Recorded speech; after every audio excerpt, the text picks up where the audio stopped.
18 minutos. De volta aqui com o Jornal Gente, na Rádio Bandeirantes, na Band News TV, para falarmos mais sobre o tarifaço de Donald Trump, que deve ser anunciado amanhã. O que vem, saberemos amanhã.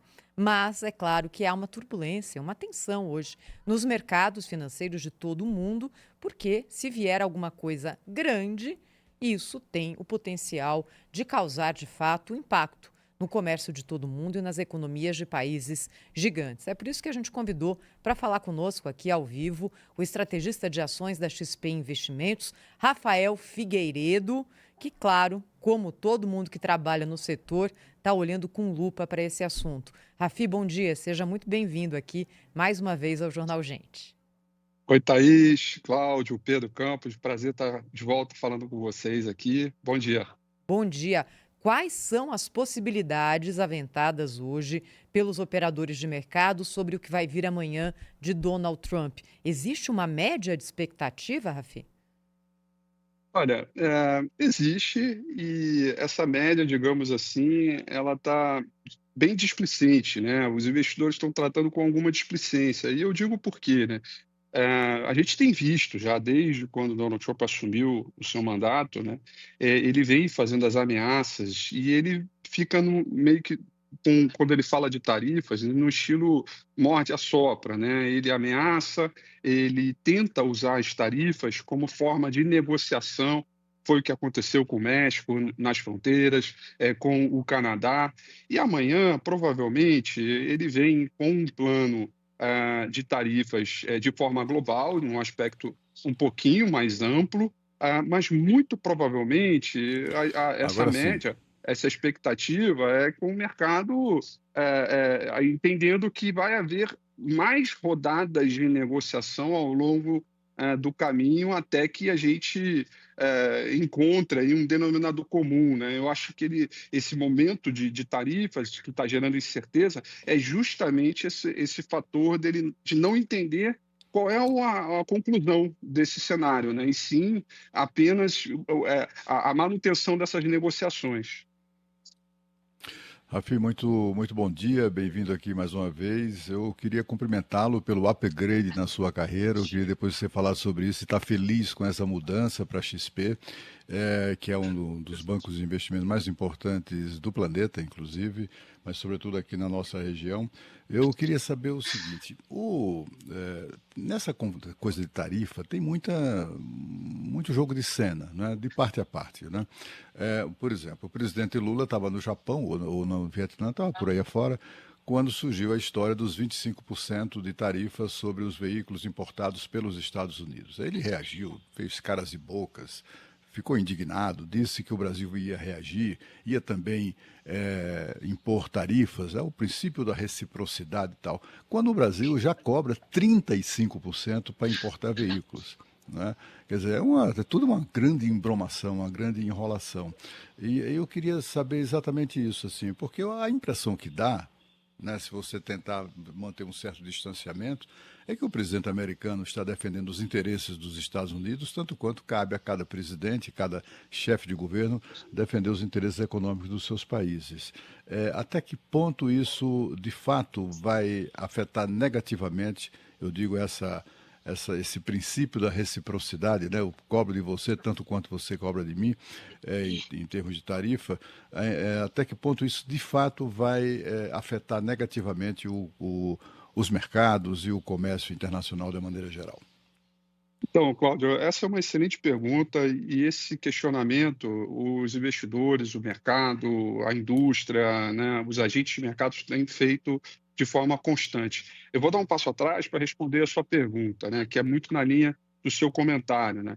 É, a gente pode discutir a forma como tem sido feito, mas os objetivos estão muito claros, né, e o objetivo é tentar fazer com que haja que reacenda a atividade econômica americana, mas por parte da iniciativa privada e não mais por parte do incentivo dos gastos do governo.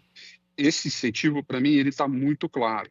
E aí, ao usar as tarifas como forma de negociação para trazer as indústrias que saíram dos Estados Unidos para voltar, para você remanejar o comércio global, a diplomacia, a segurança nacional, E aí a forma a gente pode discutir. Então, o que está acontecendo agora é que há um movimento que, na minha opinião, ele é totalmente estrutural.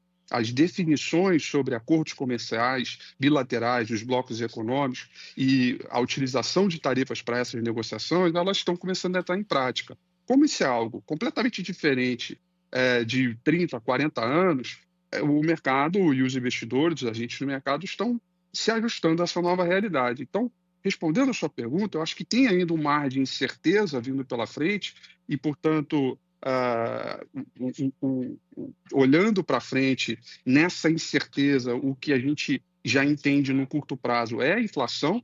Inclusive, o próprio Jerome Powell, presidente do Banco Central, já afirmou, né, nas suas projeções, que ele espera uma desaceleração, leve desaceleração de atividade e um aumento de inflação por conta justamente desse mar de incerteza. E aí eu acho que o mercado vai normalizar esse processo. E para concluir o pensamento, o próprio Donald Trump e o secretário do Tesouro, do Scott Bessent, já declararam que pode haver uma dor no mercado, ou seja, perdas de curto prazo, para que essa nova realidade se ajuste. Então, eu acho que esse processo está em curso e amanhã vai ser mais um capítulo desse processo de rodada de negociação de reajuste da economia americana por parte, né, do Donald Trump e sua equipe. Rafi, diante disso que você falou agora, não está na hora do Comitê de Política Monetária do Banco Central abrir um pouquinho o leque aí de reflexões a respeito da taxa básica de juros da economia brasileira? Diante desse cenário, não há sinais de que já poderiam mostrar uma necessidade de uma redução da taxa de juros aqui para estimular a economia brasileira, para que a gente possa, né, voltar ao crescimento econômico, que é a única saída real que temos para afastar todas essas crises e os momentos de dificuldade que passamos? Pedrão, eu vou separar minha resposta em duas fases, tá? A primeira, quando a gente se trata de mercado internacional. Essa incerteza, o nosso Banco Central aqui já declarou no seu comunicado, inclusive na ata, comunicando, dizendo, olha, as incertezas globais colocam a gente numa posição que a gente se coloca de maneira vigilante, entendendo esse balanço de risco. Então, pelo lado internacional, esta possível desaceleração, quiçá uma recessão econômica, de fato, deixa o Banco Central por aqui pronto para agir, se for necessário, nesse processo de redução de política monetária. Essa é a primeira parte da resposta. A segunda parte, ela já não é tão boa, que ela é condizente, ela é referente à atividade econômica local. A gente vê um processo de aceleração de demanda com base nos estímulos do governo ainda muito forte. No início do ano, a gente viu uma leve desaceleração de atividade por parte do serviço. Entretanto, os dados de importação continuam fortes, os dados de produção industrial continuam fortes. A gente vê que a indústria extrativa, a gente vai ter uma boa safra, também continua forte. Qual é a consequência disso? Ainda é uma pressão de demanda.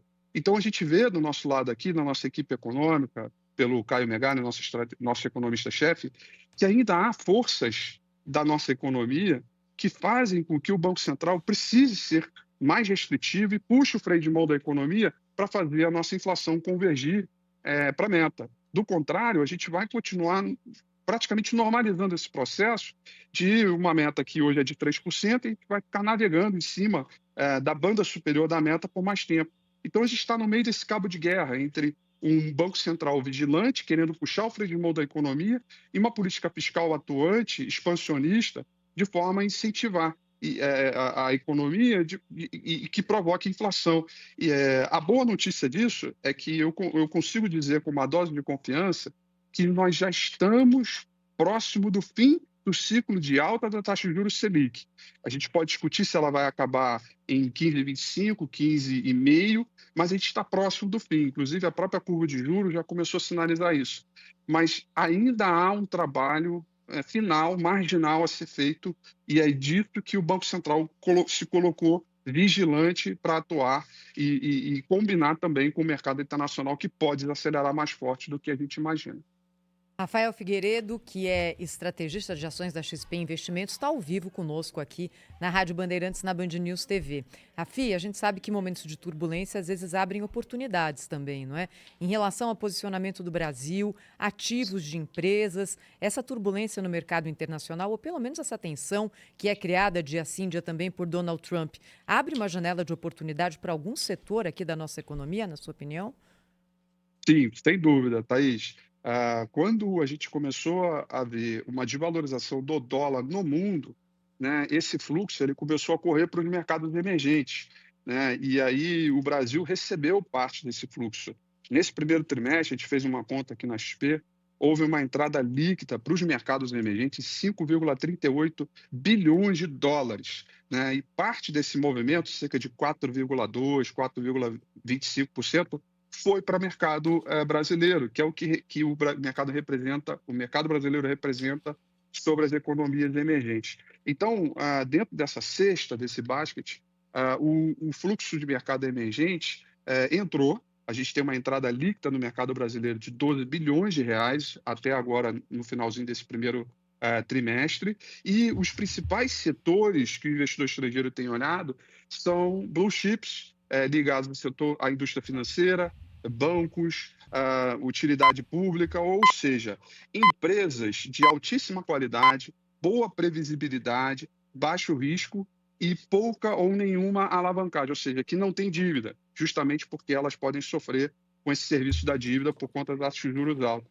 Ou seja, é um investidor estrangeiro muito pragmático e seletivo, entrando nesses setores digamos, de alta qualidade e boa previsibilidade. É um começo de um ciclo que, na minha opinião, ele é bem positivo, mas é preciso ter muita cadência e paciência, porque a nossa taxa de juros ainda está numa trajetória de alta, Thaís.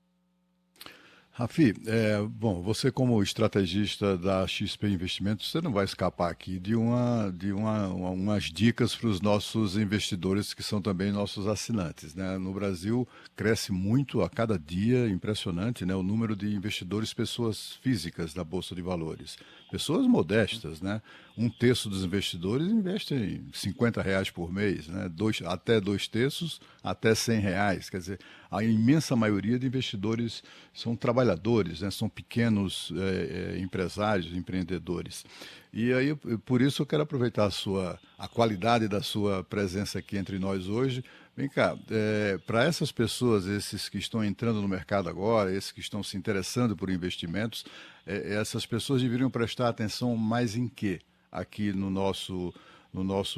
mercado financeiro no Brasil. A gente tem visto aí os fundos imobiliários reagindo, para surpresa de muita gente, né? Porque a alta da Selic derruba os fundos imobiliários, o que a gente está vendo é os fundos imobiliários reagindo positivamente, mas há aqueles que preferem o mercado de ações. Para estes, você recomendaria prestar atenção em que setores e, se puder, em algum ativo específico, ou meia dúzia, ou sei lá, três ativos específicos ou não sei se você pode fazer isso, ou ao menos dos setores, assim, olha, vá por aqui, que é investimento de segurança. Perfeito. Ou defensivo, né? Ou defensivo. Exato. Eu não só posso, como eu devo. Esse é meu papel aqui, junto aos clientes da XP, fazer essas recomendações. Veja, Cláudio, o cenário, como a gente está no início do fim do ciclo de alta da taxa de juros, o começo de tudo, principalmente para quem está ingressando no mercado acionário agora, é investir naquelas companhias, ou melhor dizendo, na característica do mercado brasileiro, que é o que ele faz de melhor, que é pagar dividendo. Pelo fato do juro brasileiro, em média, né, na história, ser sempre um juro alto, uma taxa de juros reais alta, o Brasil, e principalmente o Ibovespa, repercute bem, traz com qualidade boas empresas que são pagadoras de dividendos, né? Justamente que fazem frente junto à taxa de juros livre de risco, que a gente chama aqui no mercado de CDI. Então, dito isso, empresas transmissoras de energia elétrica, empresas do setor financeiro, empresas que têm previsibilidade no seu fluxo de caixa, certamente são boas recomendações nesse momento, que são uma característica de companhias mais defensivas. Então, a gente tem olhado muito empresas também que não têm dívidas, ou praticamente zero o seu endividamento. seja em dólar ou reais, porque justamente também tem um potencial para alavancar o seu negócio à medida em que a taxa de juros começa a cair, que a gente acredita que seja mais para o segundo semestre ou para o ano que vem. Dito isso, acho que o setor financeiro, bancos, a gente gosta muito do Itaú, com resultados bastante sólidos, empresas ligadas à exportadora, né, dos frigoríferos, a JBS, né, que é ligados à proteína também. E para o lado que seria um mais comum, mas é o faz o certo, porém é mais garantido, são duas grandes companhias do mercado brasileiro que pagam bons dividendos, né? Uma primeira é a Petrobras, tem receita em dólar, então qualquer motivo de pânico ou de preocupação para o mercado brasileiro, a Petrobras se beneficia com a alta do dólar, e eventualmente também com o petróleo. E, finalmente, a Vale, que é uma empresa que segue com múltiplos bastante descontados, está muito barata quando a gente olha o valuation dessa companhia, e a empresa com praticamente nenhuma dívida e que tem feito bons dividendos. Então, a procura agora é sem o heroísmo, é fazer o básico mesmo, é entender que companhias de altíssima qualidade e que, mesmo que possamos atravessar uma nuvem negra pela frente, elas vão conseguir entregar bons resultados. Para finalizar aqui essa fala, Cláudio, na temporada de resultado referente ao quarto tri do ano passado, a gente teve 74% do nosso universo de cobertura entregando lucro líquido acima do esperado. O que isso quer dizer é que, mesmo diante desse cenário de dificuldades por conta da taxa de juros reais e a própria Selic subindo, empresas de alta qualidade têm entregado bons resultados e, com isso, bons dividendos. Então, é por aí que a gente tem que começar. Empresas defensivas, setor financeiro, as exportadoras, acho que é um bom caminho, Cláudio. Ô, Rafi, outro dia eu li, não sei se foi na Folha ou no Estadão, explica pra gente aí, uma preocupação de brasileiros que estão investindo na Bolsa Americana, é assim que fala? Você tem como explicar pra gente o que é isso? Variação do dólar influencia ou não tem nada a ver? Não, absolutamente. Eu acho que está acontecendo agora, Pedro, é um movimento de internacionalização que eu julgo sem volta. A gente aqui na XP recomenda que pelo menos 15% do patrimônio, né, de nós brasileiros tem que estar em dólares ou tem que estar no mercado internacional. Eu digo por quê? Né? Porque o mercado brasileiro representa apenas 2% de todo o mercado mundial, né? O que significa que quando você não internacionaliza, você deixa de aproveitar 98%, né, desse mercado global. E fazer esse processo de internacionalização, ou seja, investir em renda fixa ou investir em ações no mercado americano, chinês, europeu, é uma forma de você não só diversificar, mas proteger parte do seu patrimônio com uma eventual desvalorização da nossa moeda, em função da nossa inflação elevada, da taxa de juros elevada.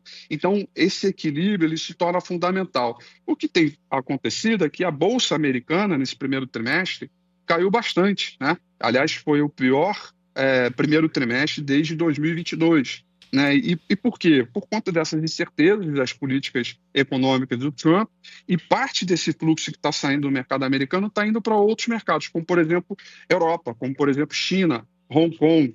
Então, essa internacionalização ela se torna importante porque faz com que o investidor se aproveite dessas oportunidades. E hoje, Pedro, eu posso falar com boca cheia, com toda tranquilidade. É fácil internacionalizar. Antigamente era muito difícil, tinha que fazer câmbio, né? Era uma coisa muito complicada. E hoje, com 2 botões aqui no celular, você consegue fazer essa internacionalização, ter parte do seu dinheiro em dólar, parte do dinheiro em reais e construir um portfólio de modo que você proteja o seu patrimônio, né, e consiga, de forma diversificada, estar seguro diante de todos esses rebuliços que a gente tem visto no mercado local e o mercado internacional. Bem, deixa eu agradecer então ao Rafael Figueiredo, estrategista de ações da XP Investimentos, falando ao vivo conosco aqui no Jornal Gente. Obrigada, viu, Rafi? Boa sorte para você aí nesse seu novo desafio. É um prazer falar com esse trio maravilhoso que eu assisto sempre e até uma próxima oportunidade. Valeu. Boa sorte, sucesso. 8 horas e 37 minutos da manhã.